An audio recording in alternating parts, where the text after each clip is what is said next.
नमस्कार, देवभूमि के दंगल में आप सभी का स्वागत है। मैं हूं आपके साथ गरिमा वाजपेयी। आज बात करेंगे धामी हुए कठोर उज्जवल भविष्य की ओर।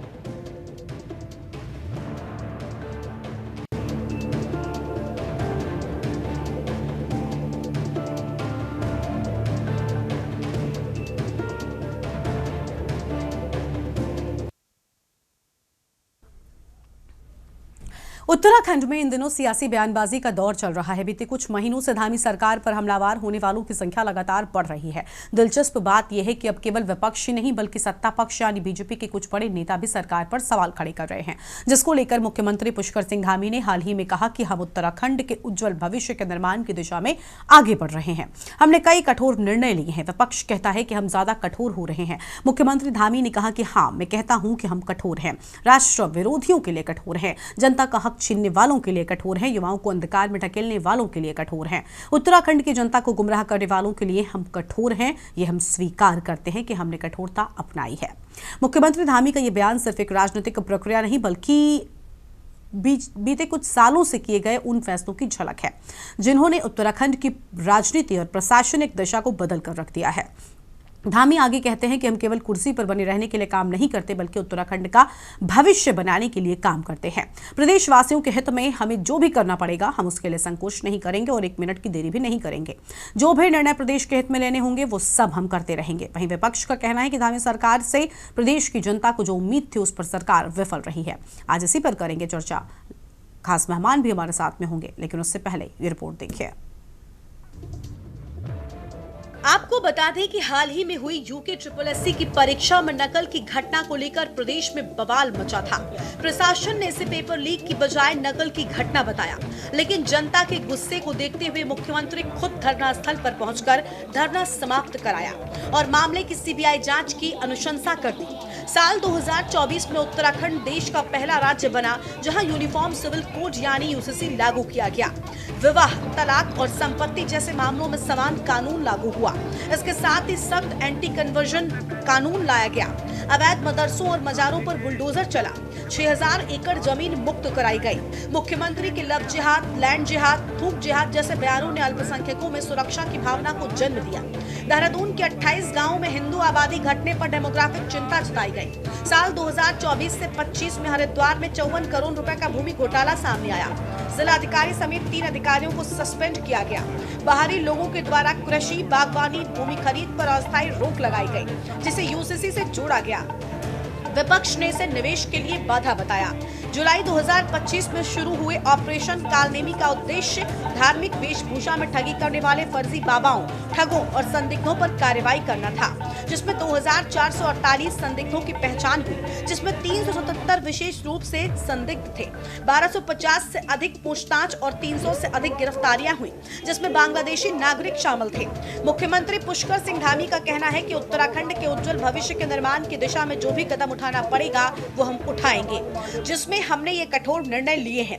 विपक्ष कहता है कि हम ज्यादा कठोर हो रहे हैं, जिसको लेकर विपक्ष द्वारा प्रदेश की जनता को गुमराह किया जा रहा है। मुख्यमंत्री धामी ने सख्त लहजे में कहा कि हाँ, मैं कहता हूं कि हम कठोर हैं, लेकिन राष्ट्र विरोधियों के लिए कठोर हैं, जनता का हक छीनने वालों के लिए कठोर हैं, युवाओं को अंधकार में ढकेलने वालों के लिए कठोर हैं, उत्तराखंड की जनता को गुमराह करने वालों के लिए हम कठोर हैं। हाँ, ये हम स्वीकार करते हैं कि ये कठोरता हमने अपनाई है। हम उत्तराखंड के उज्जवल भविष्य के निर्माण की दिशा में आगे बढ़ रहे हैं। भाइयों बहनों, इन सभी निर्णयों के लेने के कारण अब विपक्ष कहता है कि हम ज्यादा कठोर हो रहे हैं, हम ज्यादा कठोर हैं। हाँ, मैं कहता हूं कि हम कठोर हैं, लेकिन हम कठोर हैं राष्ट्र विरोधियों के लिए कठोर हैं, हम जनता का हक छीनने वालों के लिए कठोर हैं, युवाओं को अंधकार में धकेलने वालों के लिए कठोर हैं और उत्तराखंड की जनता को गुमराह करने वालों के खिलाफ हम कठोर हैं।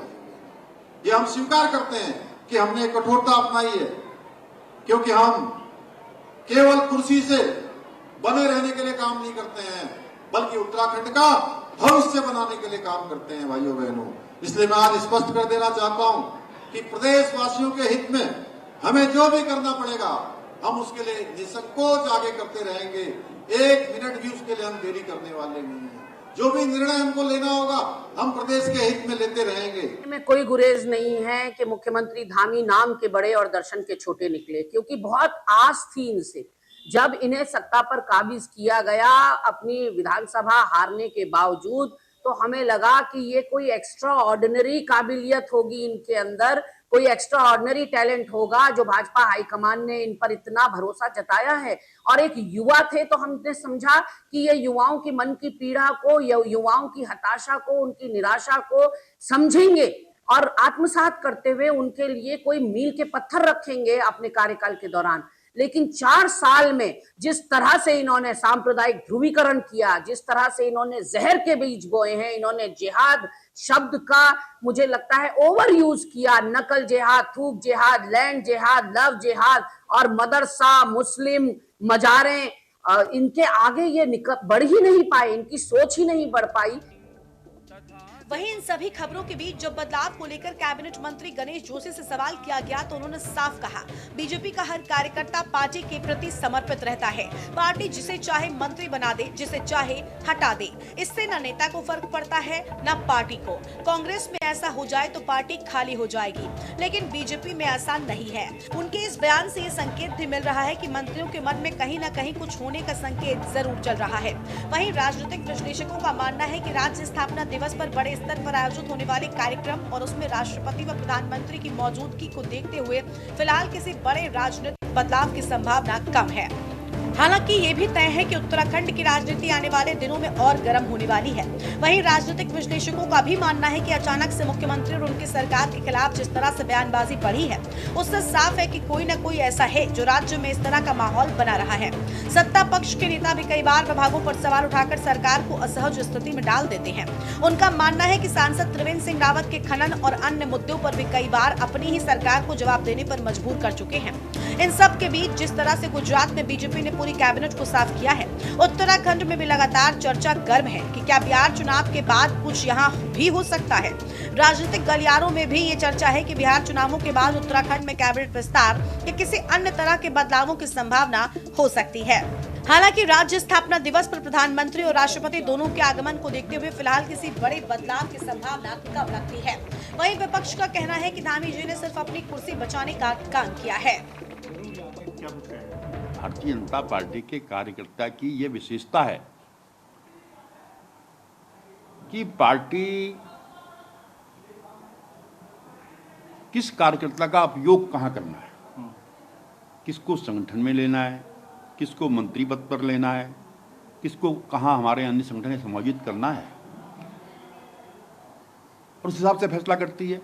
यही काम अगर कांग्रेस की गवर्नमेंट में होता तो अभी तक तो लोग पार्टी छोड़कर दूसरी पार्टी में चले गए होते हैं। तो ये भारतीय जनता पार्टी की विशेषता है कि एक एक कार्यकर्ता पार्टी के प्रति समर्पित है और पार्टी जो फैसला करती है उसको मानता है। उत्तराखंड क्रांति दल का तो राज्य बनाने का मकसद ही ये था कि यहाँ पर जो मुख्यमंत्री या जो यहाँ पर जो मंत्रालय बनेंगे या जहाँ पर सचिवालय बनेंगे, ये उत्तराखंड का भला करेंगे। ये किसी कुर्सी बचाने के लिए नहीं बल्कि जनता के लिए काम करेंगे।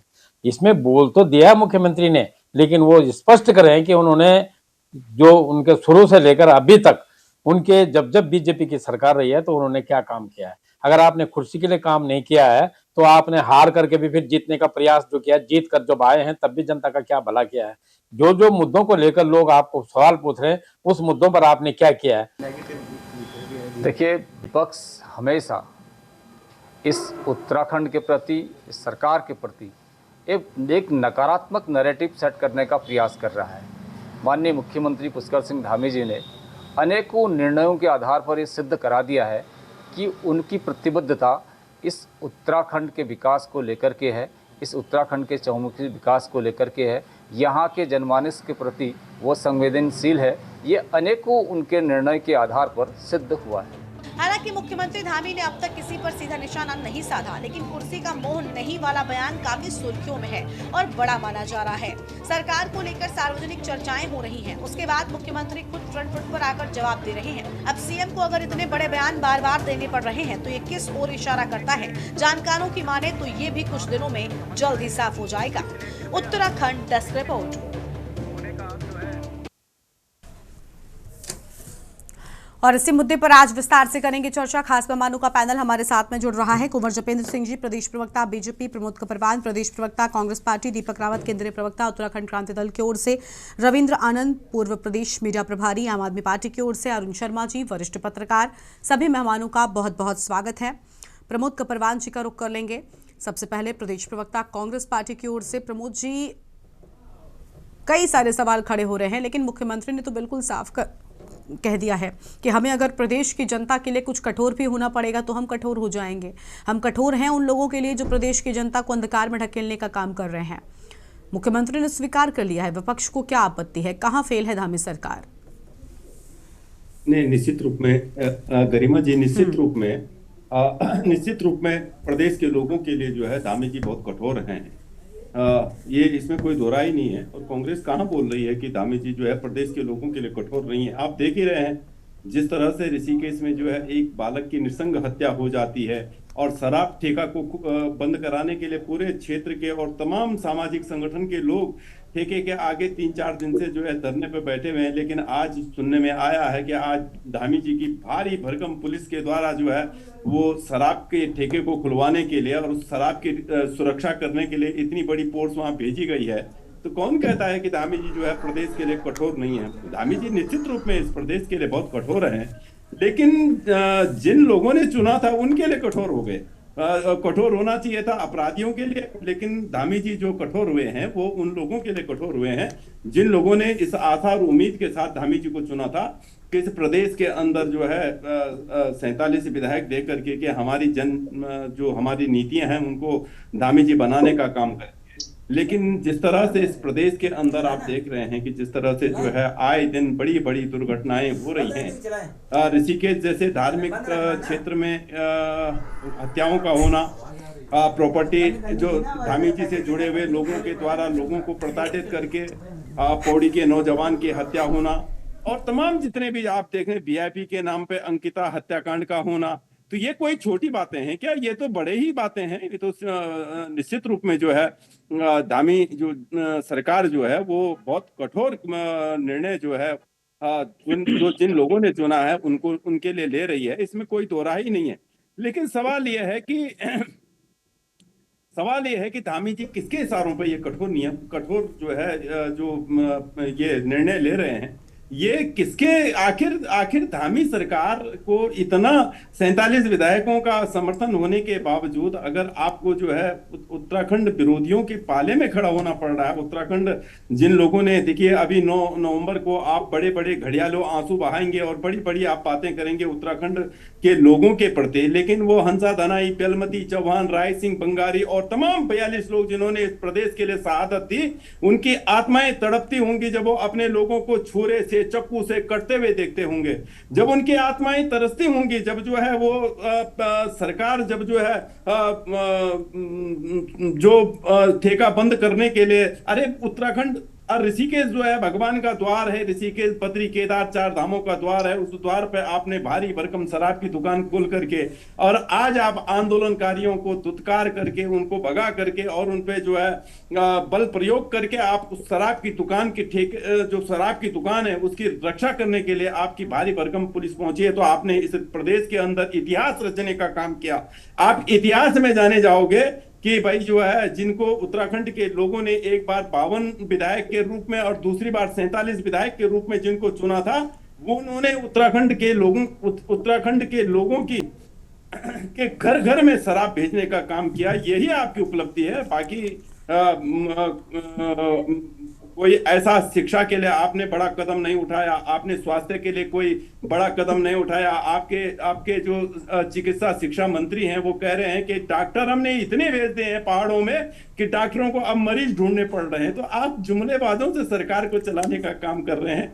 गरिमा, हम तो आपके चैनल के माध्यम से यही कह सकते हैं धामी जी को कि आप कठोर निर्णय अपराधियों के लिए लो, जनता के लिए नहीं। अपराधी जो हमारे भोले भाले लोगों की जो हत्या कर जा रहा, आप कठोर निर्णय अपने उन पार्टी के लोगों के लिए लो जो है आपके साथ खड़े होकर के जो है हमारे नौजवानों की के पैसे को हड़प करके उनको आत्महत्या करने के लिए मजबूर कर रहे हैं। आप कठोर निर्णय उनके ले लो, जो बहन बेटियां, जो बच्चियां जो है इस आशा और उम्मीद के साथ में, गरीब बच्चियां इस आशा और उम्मीद के साथ में अपने घर से बाहर अपने कदम निकाल रही हैं कि हम अपने माता पिता के हाथ को मजबूत करने का काम करेंगे, उनकी आर्थिकी बढ़ाने का काम करेंगे, उनको दाल रोटी का व्यवस्था करने का काम कर देंगे। चलिए, यानी आपका ये मानना है कि सरकार जनता के लिए भी कठोर होती जा रही है। ठीक है सर, लौटेंगे आपके पास में।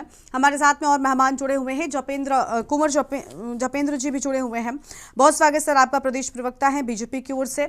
जपेंद्र जी, क्या कहना चाहेंगे? अपराधियों के लिए कठोर हुई है लेकिन आम जनता के लिए नहीं। कांग्रेस पार्टी का यही कहना है कि आपकी ओर से ऐसा नहीं किया जा रहा। ऐसा तो केवल और केवल कपरवान जी का मानना है ना। कपरवान जी बहुत विद्वान प्रवक्ता हैं, लेकिन थोड़ा सा कभी कभी भटक जाते हैं। अच्छा, अभी जब हम उनका वक्तव्य देख रहे थे तो वो पूरी तरह आके एक शराब के ठेके पे केंद्रित हो गए, क्योंकि ये तो कांग्रेस की परिपाटी रही है। इसी तरह के विषय बड़े प्रिय विषय रहे हैं कांग्रेस के। लेकिन प्रदेश के अंदर जो भ्रष्टाचार के खिलाफ काम हुआ है, इस सख्ती को लेकर आज 25 वर्षों में प्रदेश में एक मुख्यमंत्री का जिक्र होना स्टार्ट हुआ है।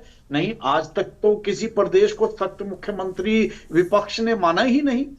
प्रदेश की जनता खुश है, प्रदेश का आम निवासी खुश है, लेकिन अगर कहीं ना कहीं प्रदेश का विपक्षी दल कांग्रेस ये मानता है कि मुख्यमंत्री सख्त है और उस सख्ती को मुद्दों में भटकाने का प्रयास कर रहा है, प्रकरणों में भटकाने का प्रयास कर रहा है, तो ये समझा जा सकता है कि इस प्रदेश के अंदर भ्रष्टाचार का दंश झेल रही जनता ने भारतीय जनता पार्टी की सरकार को चुनकर सही निर्णय लिया था और भारतीय जनता पार्टी के शीर्ष नेतृत्व ने मुख्यमंत्री के तौर पर एक युवा को मौका देकर उससे भी अच्छा निर्णय लिया, जिसके नतीजे आज निकलकर सामने आ रहे हैं। आज देश के अंदर उत्तराखंड सरकार द्वारा लिए गए निर्णय अपने आप में चर्चा का विषय है। अनेकों राज्य इसका अनुसरण करने के लिए तैयार बैठे हुए हैं और उस अनुसरण के साथ साथ देश की जनता की मांग है कि इस तरह के निर्णय अन्य राज्यों में भी होने चाहिए। अगर केवल और केवल भ्रष्टाचार की ही राजनीति की बात करें तो कांग्रेस की तो परिपाटी वहां थी। उसके बाद ताजा उदाहरण हमारे पास आम आदमी पार्टी है। मुस्कुरा रहे हैं आम आदमी पार्टी के हमारे साथी प्रवक्ता। पूरे देश में भ्रष्टाचार के खिलाफ यूपीए गवर्नमेंट की अभी जवाब लेते हैं उनसे। हाँ रविंद्र जी, बस इसके बाद आएंगे आपके पास। और उस माहौल के बाद दिल्ली के अंदर आम आदमी पार्टी को जनता ने मौका दिया, लेकिन उन्होंने क्या क्या गुल खिलाए, भ्रष्टाचार के ऊपर किस तरह से दिल्ली की जनता को ठगा और उसके नतीजे हम सब ने, पूरे देशवासियों ने देखे। तो आज हमें ये समझना होगा, देश के अंदर भ्रष्टाचार के खिलाफ एक माहौल को समझते हुए भारतीय जनता पार्टी के नेतृत्व ने कठोर निर्णय लेने शुरू किए हैं। केंद्र में भी, राज्य में भी, इस प्रदेश के अंदर भी इतने निर्णय हुए हैं, इतनी कार्रवाइयां हुई हैं और उससे डेफिनेटली अगर जनता की मांग है, जनता भ्रष्टाचार के खिलाफ बने हुए माहौल में भ्रष्टाचारियों को सलाखों के पीछे देखना चाहती थी, तो वो हुआ है। 13 जुलाई को राजधानी देहरादून के 150 से अधिक धार्मिक और सामाजिक संगठनों के लोगों ने माननीय मुख्यमंत्री को भ्रष्टाचार के खिलाफ कार्रवाइयों के लिए सम्मानित करा। ये कोई राजनीतिक लोगों का मंच नहीं था, ये भाजपा कार्यकर्ताओं का मंच नहीं था, ये धार्मिक और सामाजिक कार्यकर्ताओं का मंच था।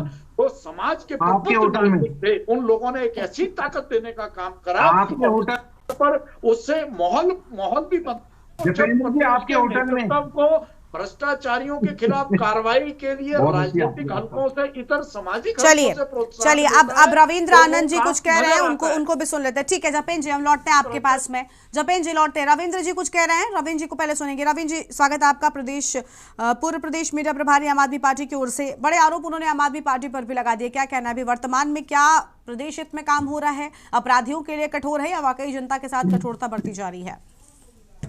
देखिए गरिमा जी, वैसे तो ये बहुत संजीदा सवाल है और बहुत दुख का विषय भी है, लेकिन मेरी हंसी का जो कारण था वो ये था कि भाजपा के प्रवक्ता किस प्रकार सच को झूठ और झूठ को सच करने में लगे थे, इसलिए मुझे हंसी आई।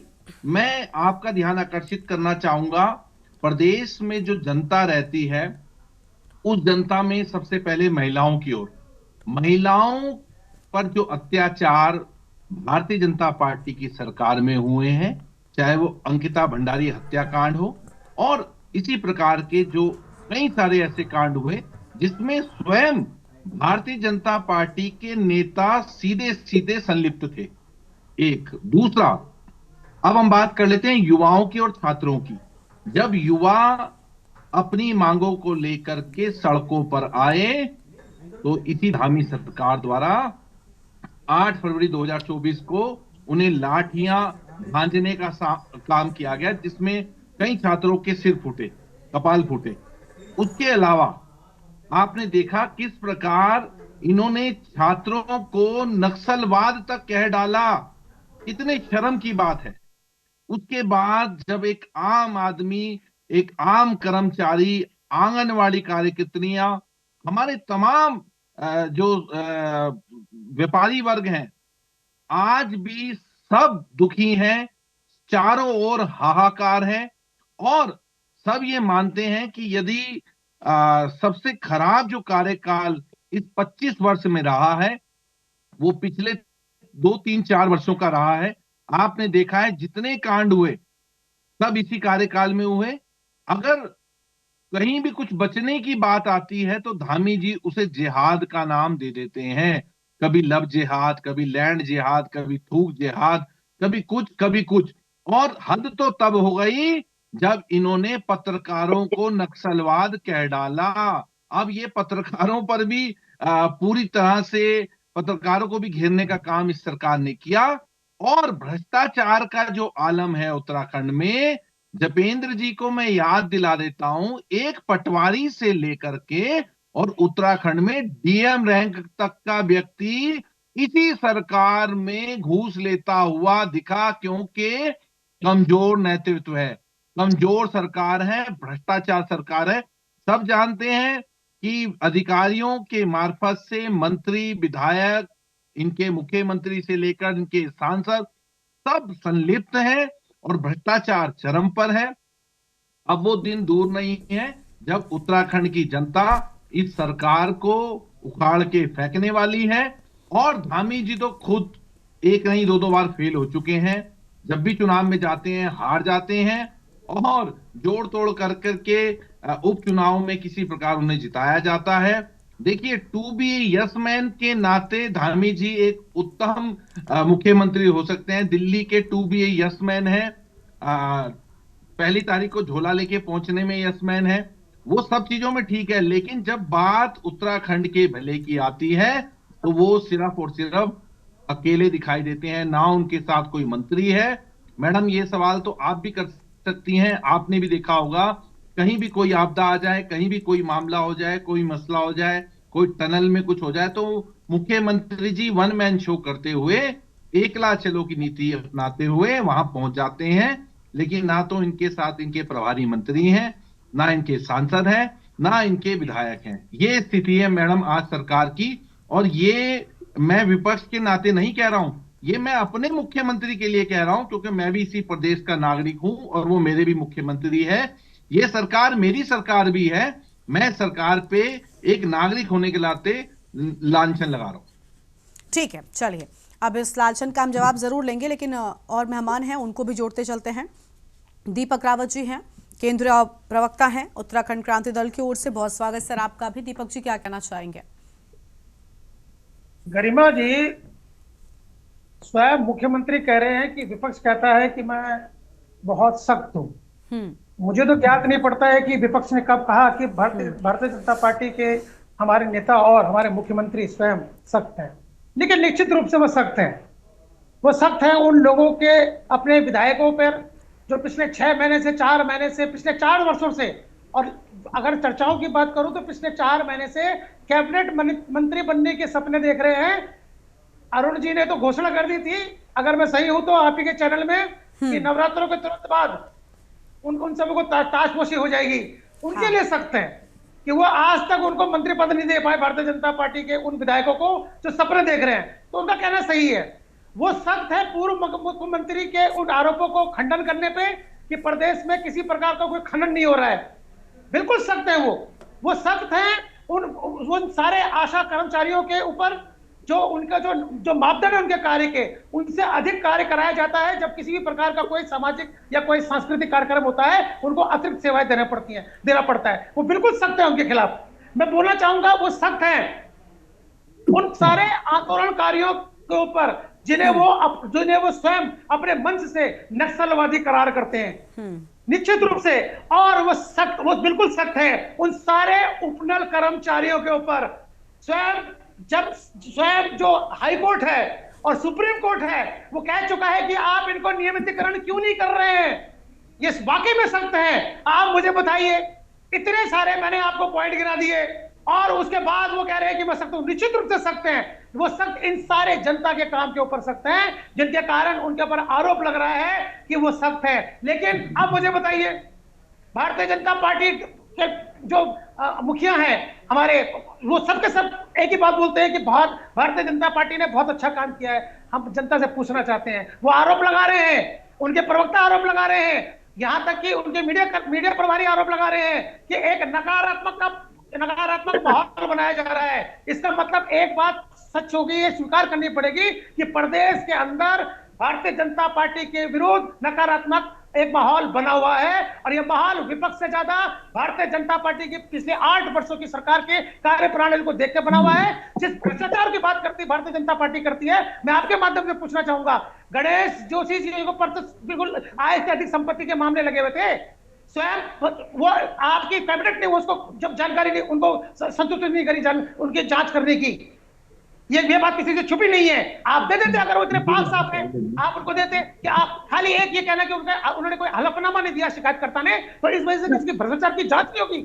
ये बताता है कि आप अपने मंत्रियों को किस प्रकार से भ्रष्टाचार के आरोपों से बचाना चाहते हैं और जनता को गुमराह करने का जो प्रयास स्वयं मुख्यमंत्री कर रहे हैं। मुझे लगता है कि जो आबो हवा इस प्रदेश में चल रही है, जिसकी तरफ संकेत आपके जब आपने ये स्टोरी चला, इसका नैरेटिव में भी आ गया था कि बहुत जल्द बदलाव इस प्रदेश में होने वाला है। और वो बदलाव भारतीय जनता पार्टी को स्वीकार करना पड़ेगा। आने वाले भविष्य में इस प्रदेश में उन्हें कोई पसंद नहीं करने वाला है, क्योंकि जो माहौल बना हुआ है, जिस प्रकार का माहौल आज की डेट में इस प्रदेश में बना हुआ है, वो सारा माहौल अगर बना है तो भारतीय जनता पार्टी के अच्छे कामों की वजह से नहीं, बल्कि भारतीय जनता पार्टी के उन कामों की वजह से जिसकी वजह से उनकी नकारात्मक छवि लगातार बढ़ती जा रही है। और अब उनको अपनी सीट, अपनी जो सरकार है वो जाती हुई दिख रही है। इसी प्रकार के इनके सारे नेता लेकिन आप जो बातें कह रहे हैं कि सरकार जाती हुई दिख रही है, वो आंकड़ों में नजर नहीं आती। अभी 27 आने को है, 26-27 के बाद सब कुछ साफ हो जाएगा, बस उसी का इंतजार होता है। मैं मानती हूँ आपकी सारी बातें सच हो सकती हैं,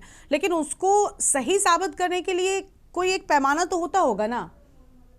जी, मुझे सिर्फ आप जानकारी दे दीजिए, आप तो पत्रकार हैं भारतीय जनता पार्टी। इनको ये बताइए कि अगर इनके स्वयं के प्रदेश प्रदेश अध्यक्ष महेंद्र भट्ट और हमारे प्रदेश के मुख्यमंत्री कहते हैं इस प्रदेश में नक्सलवाद आ रहा है, मुझे आंकड़ा बता दीजिए कितने नक्सली पकड़े इन्होंने। अच्छा, अर्बन नक्सलवाद के कितने नक्सली इन्होंने पकड़े हैं, जिसका आरोप इन्होंने लगाया इस प्रदेश में, ये जवाब दे दे बस। चलिए ठीक है, इसका जवाब जरूर लेंगे। जपेन जी उंगली उठा रहे हैं, लेकिन जपेन जी पहले माफी चाहते हैं, आपको रोक रहे हैं। अरुण जी को सुन लेते हैं, इसके बाद आपके पास ही मैं आऊंगी। अरुण शर्मा जी हमारे साथ में वरिष्ठ पत्रकार हैं, बहुत स्वागत अरुण जी आपका। अरुण जी, विपक्ष के आरोपों को आप कितना ठीक मानते हैं? ये तो बात बिल्कुल ठीक है। अभी दीपक जी ने आखिर में जो एक लाइन बोली, मैं उससे थोड़ा सा, वो सवाल मेरा भी है कि भाई नए नए मुद्दे आपने इन्वेंट कर दिए, नक्सलवाद, बहुत सारे नए मुद्दे हैं, ऐसे कई और टर्म्स हैं, मैं अभी फिलहाल एक रिकॉल नहीं कर पा रही हूँ। हमने अभी कुछ हाल ही के दिनों में उस पर चर्चा भी की है, जिनका नामो निशान अब तक देवभूमि में नजर नहीं आता था, अब चर्चा उन पर होने लगी है। क्या वाकई ये चीजें हैं या सिर्फ और सिर्फ इजाद की जा रही हैं? और अभी जो आरोप लग रहे हैं कि जनता के बीच से जा रहे हैं, अब जनता दिखा देगी, जनता का मूड बदल गया है, क्या वाकई ये तैयारी है जनता की इस बार? देखिए गरिमा, राजनीति में पक्ष और विपक्ष दो चीज तो हमेशा होती, लेकिन चूंकि भारतीय जनता पार्टी की सरकार है, इसलिए चाहे यूकेडी हो, आम आदमी पार्टी हो, और कांग्रेस का तो धर्म है विरोध करना, ये तमाम लोग विरोध करेंगे। मान लिया कांग्रेस की सरकार होती तो बाकी जितने बैठे हुए वो विरोध कर रहे हैं। ये देखिए, ये राजनीति का एक तकाजा भी है। और मुझे तो ये लगता है कि लोकतंत्र के जो मूल्य हैं उनकी रक्षा हम तभी कर पाते हैं कि अगर विपक्ष सशक्त होता है। विपक्ष का सशक्त होना बहुत जरूरी है लोकतंत्र की सही प्रक्रिया के चलाने के लिए। और स्थिति यह है कि उत्तराखंड में विपक्ष बहुत कमजोर है और वो भी अलग अलग खेमों में बटे हुए हैं और कोई एक दूसरे के साथ मिलकर चलने को तैयार नहीं है। दूसरी ओर अगर हम भारतीय जनता पार्टी की तैयारी देखें तो वहां बूथ लेवल तक कमेटियां हैं, पन्ना प्रमुख है, तो उनकी तैयारी जो बाकी दल है उनसे मीलों आगे रहती है संगठन की दृष्टि से। और निश्चित तौर पर अगर आप कहीं भी हिंदुस्तान में इतिहास उठा के देखेंगे तो वही या तो कोई लहर आ जाए या वही पार्टी जीतती है जिसका संगठन मजबूत हो। अगर हम दिल्ली में आम आदमी पार्टी के पिछली जीतों की बात करें तो निश्चित तौर पर वहां उन्होंने संगठन पे काम किया। अन्ना आंदोलन के बाद उन्होंने संगठन तैयार किया। यही स्थिति उन्होंने पंजाब में करी, इसलिए वो वापस पंजाब में भी जीते। और अगर आम आदमी पार्टी के सरकार के दौरान आप बीजेपी की तैयारी दिल्ली में देखें तो गरिमा आपको याद होगा, लगातार बीजेपी आम आदमी पार्टी के खिलाफ कुछ ना कुछ प्रदर्शन आंदोलन करती है। ठीक है अरुण जी, माफी के साथ आपको रोक रहे हैं, हम आपकी बात को पूरा विस्तार से सुनेंगे। एक छोटे से ब्रेक का वक्त हो गया है, फौरन नजर होता है। आप देख रहे हैं के न्यूज, खबरों का सारथी।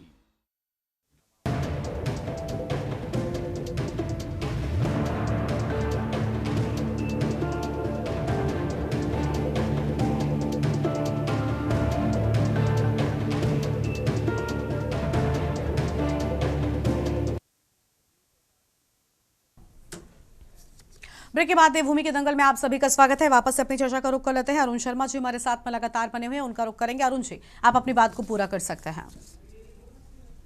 हाँ गरिमा, मैं ये बता रहा था कि भारत की राजनीति में लोकतंत्र का मजबूत होना बहुत जरूरी है और जितना लोकतंत्र मजबूत इसका और प्रदेश का भी लाभ होगा। और चूंकि पिछले अगर हम दो चुनाव की बात करें तो दोनों में भारतीय जनता पार्टी ने प्रचंड जीत हासिल करी है और कहीं ना कहीं उसकी वजह यह थी कि उत्तराखंड में बाकी पॉलिटिकल पार्टी थी या विपक्षी पार्टियां कहें वो बहुत कमजोर थी।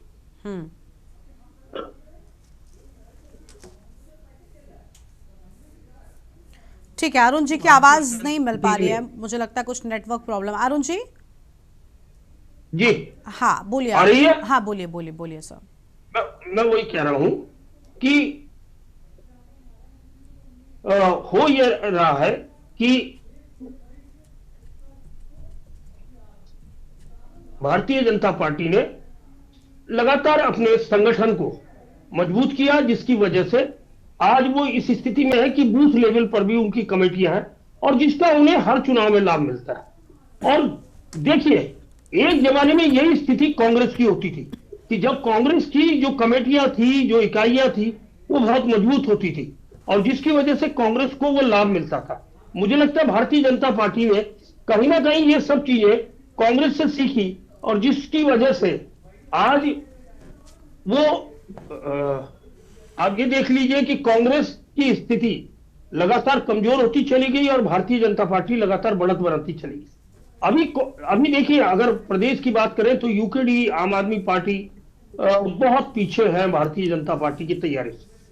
लेकिन हाँ, कांग्रेस के साथ बहुत सारी संभावना है कि कांग्रेस पुरानी स्थिति में लौट सकती है। और जैसे लगातार भारतीय जनता पार्टी की 2 बार सरकार रही है प्रदेश में, तो कहीं ना कहीं एक एंटी इनकम्बेंसी भी होती है जिसका लाभ मुझे लगता है सबसे ज्यादा कांग्रेस को मिल सकता है।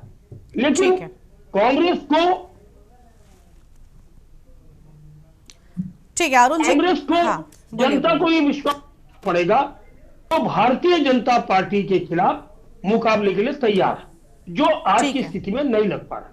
जी चलिए ठीक है, लौटते हैं आपके पास में। अभी प्रमोद जी, हम आपसे भी इस पर जवाब चाहेंगे, लेकिन उससे पहले भाजपा के प्रवक्ता जपेंद्र सिंह जी लगातार बने हुए। जपेंद्र जी, क्या कहना चाहेंगे? कई सारे विपक्षी दलों ने आपके ऊपर बड़े आरोप लगाए हैं। गरिमा जी, अरुण जी ने बहुत एक गहन विषय को इसमें छेड़ दिया, तो निश्चित तौर पर हम लोग पहले उस पर चर्चा कर लें। अरुण जी, थोड़ा सा आप भी ध्यान दीजिएगा। जो एक मर्यादित संगठनात्मक ढांचा है वो केवल और केवल भारतीय जनता पार्टी की ही देन है और भारतीय जनता पार्टी में ही नजर आ रहा है। थोड़ा सा शब्दों पे ध्यान दें, मर्यादित संगठनात्मक ढांचा। अब जिन भ्रष्टाचार को लेकर अभी हमारे सारे वक्ता बात कर रहे थे, सारी चीजें हो रही थी, कांग्रेस भविष्य में भारतीय जनता पार्टी के आसपास भी इसलिए नहीं फटक सकती कि आज देश के अंदर राजनीति को एक मर्यादित रूप देने में भारतीय जनता पार्टी का संकल्प बहुत ही बड़ा संकल्प है। अब उत्तराखंड के अंदर चाहे सरकार भाजपा की रही हो, कांग्रेस की रही हो, जो मंत्री बनते हैं, विधायक बनते हैं, वो तो हमारे उत्तराखंड प्रदेश के हैं ना। वो कहीं राजस्थान से, मध्य प्रदेश से, उड़ीसा से या उत्तर प्रदेश से तो आके चुन के वो जनप्रतिनिधि नहीं बनाए जाते। और उन जनप्रतिनिधियों को भ्रष्टाचार की इजाजत भारतीय जनता पार्टी की रीति और नीति बिल्कुल नहीं देती। लेकिन उसके बावजूद भी अगर कोई व्यक्ति मर्यादित आचरण से बाहर जाकर अपना कार्यकाल पूरा करता है तो भविष्य में उसकी राजनीतिक गतिविधियों के ऊपर प्रश्न चिन्ह लगाने का मादा अगर इस देश के अंदर किसी राजनीतिक दल ने पैदा किया है तो वो केवल और केवल भारतीय जनता पार्टी है। और इस चीज को अन्य दल भी समझते हैं और सब जनप्रतिनिधि, चाहे हमारे हो बेगाने हो, सब समझते हैं। तो ये जो एक मर्यादित संगठनात्मक ढांचे के साथ भारतीय राजनीति में रिफॉर्म्स का जो कार्य भारतीय जनता पार्टी की राज्य की सरकारों में और केंद्र में शुरू हुआ है, तो भविष्य में कांग्रेस, क्योंकि कांग्रेस का तो स्लोगन है कि खाओ और खाने दो, और हमारे देश के मुखिया का स्लोगन है ना खाऊंगा ना खाने दूंगा। तो ऐसे ही मुख्यमंत्री, ऐसे ही मंत्री, ऐसे ही विधायक, और माननीय प्रधानमंत्री जी ने खुले मंच से अभी कुछ माह पूर्व कहा था कि देश में 3 लाख ऐसे युवाओं की आवश्यकता है जिनका राजनीतिक बैकग्राउंड ना हो, जो ईमानदारी से राजनीति करने का संकल्प लेने का मादा रखते हो, और उन्हें विधानसभाओं से लेकर लोकसभाओं तक उन्हें पहुंचाकर इस देश की सेवा में ऐसे कार्यकर्ताओं को लगाना, यह भारतीय जनता पार्टी का संकल्प है। और इसी संकल्प के ऊपर देश का मुखिया काम कर रहा है, और उसी संकल्प के तहत राज्यों में विधायक, मंत्री और मुख्यमंत्रियों का चुनाव हो रहा है। तो भविष्य में हमें नहीं लगता कि आने वाले 25-30 वर्षों तक कोई भी राजनीतिक दल भारतीय जनता पार्टी की इस रीति नीति और इस संकल्प के आसपास भी भटकने का दम रखता हूं। चलिए ठीक है, कपरवान साहब क्या कहना चाहेंगे? आसपास तक भटकने का कोई दम नहीं रखता, और दूसरी ओर अभी अरुण जी ने भी साफ तौर पर कह दिया कि कांग्रेस के अंदर अभी वो मादा नजर नहीं आ रहा है जिसकी वो दावी कर रही है। देखिए गरिमा, किसी का संगठन मजबूत है या किसी का संगठन कमजोर है, उससे जो है वो संगठन को नुकसान होता है। अगर उनका संगठन मजबूत है तो उनकी पार्टी को उससे लाभ हो सकता है। हमारा संगठन अगर आप ये मानते हैं कि कमजोर है तो हमारी पार्टी को हो सकता है कि नुकसान हो सकता है, लेकिन उत्तराखंड को नुकसान नहीं होना चाहिए। हमारा हम सब लोगों का, जितने पैनल पे बैठे हुए लोग हैं, जो राजनीतिक दलों के लोग हैं, किसी की पार्टी छोटी हो सकती है, किसी की पार्टी बड़ी हो सकती है, किसी की बहुत बड़ी हो सकती है, लेकिन अंतों को तो हम नौकरी नहीं करते। हम सब लोग सामाजिक स्तर पे काम करते हैं और समाज सेवा करते हैं। और समाज सेवा का तात्पर्य है कि उत्तराखंड की सेवा, हम उत्तराखंड की धरती पर हमें जीने का हम जी रहे हैं, तो उत्तराखंड की सेवा करनी है, उत्तराखंड के लोगों की हमें सेवा करनी है। तो इसलिए मैं जो हमारे पार्टी प्रवक्ता हैं उनसे मैं ये कहूंगा, ठीक है कोई बात नहीं, हमारी पार्टी कितनी मजबूत है, कितना कमजोर है, वो हम देखेंगे। उसकी चिंता हमारे प्रदेश अध्यक्ष करेंगे, हमारे जिला अध्यक्ष करेंगे, हमारे राष्ट्रीय अध्यक्ष करेंगे, उनको उसकी चिंता कर। कपरवान साहब, चिंता इसलिए करनी पड़ रही है, लेकिन गरिमा, और मैं आपसे अभी आपकी जो डिबेट है उसका वो डिबेट का मूल मंत्र ये नहीं है कि कांग्रेस कमजोर है या भाजपा मजबूत है। उसका मूल ये है कि भाई जो निर्णय मुख्यमंत्री जी ले रहे हैं वो कठोर ले रहे हैं, तो उसमें हम बात करें तो ज्यादा अच्छा रहेगा। और उसमें मैं बात करना चाह रहा हूं, मैं आपके चैनल के माध्यम से डिबेट को भटका क्यों रहे हैं यहाँ पर? कपरवान जी सुनिए, कपरवान जी, प्रमोद जी आप सुनिए। पहले तो देखिए, कांग्रेस पार्टी, आपने बिल्कुल कहा कि आप सामाजिक सेवा कर रहे हैं और आप कोई नौकरी नहीं कर रहे कि आपसे कोई सवाल पूछ सकता है। प्रमोद जी सुनिए, प्रमोद जी, जपेंद्र जी अभी आप रुक जाइए, जपेंद्र जी अभी आप रुकिए। लिविंग रिलेशन जैसे कानून अगर कोई लाता है तो वो धामी जी लाते हैं, जिस प्रदेश के अंदर जपेंद्र जी अभी आप रुकिएगा प्लीज। प्रमोद जी, अगर लिविंग जैसे कानून आप यूसीसी का जिक्र कर रहे हैं, ऐसा तो नहीं है। अरे प्रमोद जी सुनते जाइए ना, प्रमोद जी सुनते जाइए। जब यूसीसी को लेकर सर्वदलीय बैठक हो रही थी तब कांग्रेस पार्टी ने सहमति क्यों दी? ऐसा तो नहीं है कि थोप दिया गया था, तब सारी सहमति थी, अब बाद में आपत्तियां कैसे दर्ज कराते हैं आप लोग? देखेंगे तो लगातार 7 वर्षों से जो भारतीय जनता पार्टी की जो सरकार है, जिसको जो है प्रदेश के विकास के लिए जो चुनी गई थी, वो लगातार 7 वर्षों से प्रदेश के गड्ढे नहीं भर पा रही है, पूरे अभी जो है सड़कों के गड्ढे तक नहीं भर पा रही है। लगातार कितने चुनावों से लगातार इनको जनता चुन रही है? सवाल तो यही है ना कि कितने लगातार चुनावों से जनता इन्हीं को चुन रही है। अगर ये गड्ढे नहीं भर पा रहे हैं, अगर ये समस्याओं को दूर नहीं कर पा रहे हैं, और अगर कांग्रेस पार्टी इतनी मजबूत हो गई है, हम इसलिए चर्चा पर कांग्रेस की इसलिए आ जाते हैं क्योंकि अगर आप इतने मजबूती के दावे कर रहे हैं, आप इतना सब कुछ कह रहे हैं, तो वो दावे धरातल पर क्यों नहीं दिख रहे? वो जनता के मन में क्यों नहीं दिख रहे? हम तो चाहते हैं ना विपक्ष मजबूत हो, इसलिए हमें कांग्रेस पार्टी की कमजोरी और मजबूती की चिंता होती है, और कोई कारण नहीं है। हमें कांग्रेस पार्टी के भीतरी संगठन से क्या मतलब? मैंने तो आपसे ये प्रश्न ही नहीं किया कि हम कमजोर मजबूत हैं, मैंने आपसे कहा ही नहीं कि हम मजबूत हैं। हमने तो आपसे ये कहा, कैसी बातें आप कर रहे हैं? आपकी पार्टी आपसे जवाब मांगने लग जाएगी प्रमोद जी, आपकी ही पार्टी आपसे जवाब मांगने लग जाएगी। आपने पहले भी कहा कि हम कांग्रेस मजबूत है या कमजोर है, इस पर चर्चा नहीं है। अरे आप मजबूत होंगे तभी आप प्रदेशित कर पाएंगे ना। अगर आपको इतनी समाज सेवा करनी थी तो फिर उसके लिए बिना राजनीतिक दल बनाए भी तो आप काम कर सकते थे। अब कांग्रेस समाज सेवा ही कर रही है, उसके लिए कई और माध्यम है। तो ये तो मत कहिए, अगर लोकतंत्र में आए हैं, चुनावों में उतर रहे हैं, तो इसका मतलब जीत के लिए ही लड़ रहे हैं ना। रूप में किसको देख रहा है? लेकिन मैं आपको बताना चाहता हूं कि हमारी पार्टी उत्तराखंड के अंदर और देश के अंदर कहीं कमजोर नहीं है। हम आपको बताना चाहते हैं 20-21 विधायकों की ये जो लोकतंत्र की सबसे मजबूत कड़ी कहलाती है चुनाव, इसमें जनता का साथ, जनता सर्वोपरि है, जनमत ही सबसे ऊपर है। वो जनमत आपको क्यों नहीं मिल रहा? करके मुकाबला कर रही है, और तभी हम ये परिचर्चा कर पा रहे हैं कि अगर कांग्रेस भारतीय जनता पार्टी की जन विरोधी नीतियों का अगर डट करके मुकाबला करती है, और आपके चैनल पे बोलना चाहता हूं कि अगर इस प्रदेश के हितों पर डाका भाजपा डालेगी तो देखिए चैनलों पे कांग्रेस के प्रवक्ता इसको जो है विरोध करेंगे, सड़कों पर कांग्रेस का संगठन बहुत अच्छी बात है। लेकिन आप जनता को कन्विंस कर पाने में अगर कामयाब होंगे तभी आप जो जनहित कह रहे हैं, जो जन सेवा की बात आप कर रहे हैं, समाज सेवा की बात आप कर रहे हैं, वो इसी माध्यम से तो कर पाएंगे ना। मकसद तो आपका भी सत्ता में आने का, या और सत्ता में आने के माध्यम से ही जन सेवा करने की बात आपकी ओर से भी तो की जा रही है ना। उसके लिए आप अपनी पार्टी को मजबूत करिए, और हम भी यही चाहते हैं कि भाई विपक्ष मजबूत हो, कोई भी हो विपक्ष में, कभी आप हैं कभी भाजपा भी रही है, हम तब भी लोकतंत्र की मजबूती के लिए विपक्ष की मजबूती की बात करेंगे, और उसमें कोई गलत नहीं है। मैं आपसे कह रहा हूं ना कि कांग्रेस मजबूत है, कांग्रेस कहां कमजोर है? आप देख रहे हैं रोज हम धरने पे, प्रदर्शन पे। अब ये तो है नहीं कि भाई हम जो है भारतीय जनता पार्टी के लोगों की तरह बहुत उस पे हम उतर नहीं सकते, लेकिन विपक्ष का काम ठीक है। लौटेंगे आपके पास में रविंद्र आनंद जी का एक बार फिर से रुक कर लेते हैं आम आदमी पार्टी से। रविंद्र जी कुछ कह रहे थे, रविंद्र जी बताइए। देखिए मैडम, मैं सिर्फ इतना कह रहा हूं कि प्रदेश में इस समय जो हालात हैं, जो जमीनी हालात हैं, वो किसी से छुपे नहीं हैं। प्रदेश के सभी वर्ग सड़कों पर हैं। आज भी आंगनवाड़ी कार्यकर्ताओं द्वारा सचिवालय कूच किया गया। आए दिन आप देखते हैं युवा, आए दिन आप देखते हैं छात्र, आए दिन महिलाएं, सब सड़कों पर हैं। और एक बहुत बड़ी बात मैं आपको कहने जा रहा हूं कि उत्तराखंड जो कि अपनी शांतवादियों के लिए जाना जाता था, आज वो जो गैंगस्टर हैं उनकी पहली पसंद बन गया है। आज वो अपराध में यूपी बिहार को पीछे छोड़ रहा है।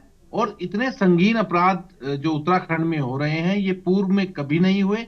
ये एक आम शहरी के लिए, एक आम उत्तराखंड वासी के लिए, चाहे उसमें जपेंद्र जी हो, अरुण शर्मा जी हो, गरिमा जी आप हो या मैं हूं, कोई हो, ये उसके लिए बहुत दुख की बात भी है कि एक ऐसे प्रदेश जिसका नाम सुनते ही लोग अपना शीश नवाते हैं, श्रद्धा से शीश नवाते हैं, आज वो गैंगस्टरों की जो भू माफिया है, जो खनन माफिया है और जो शराब माफिया है, उनकी पहली पसंद बन गया है।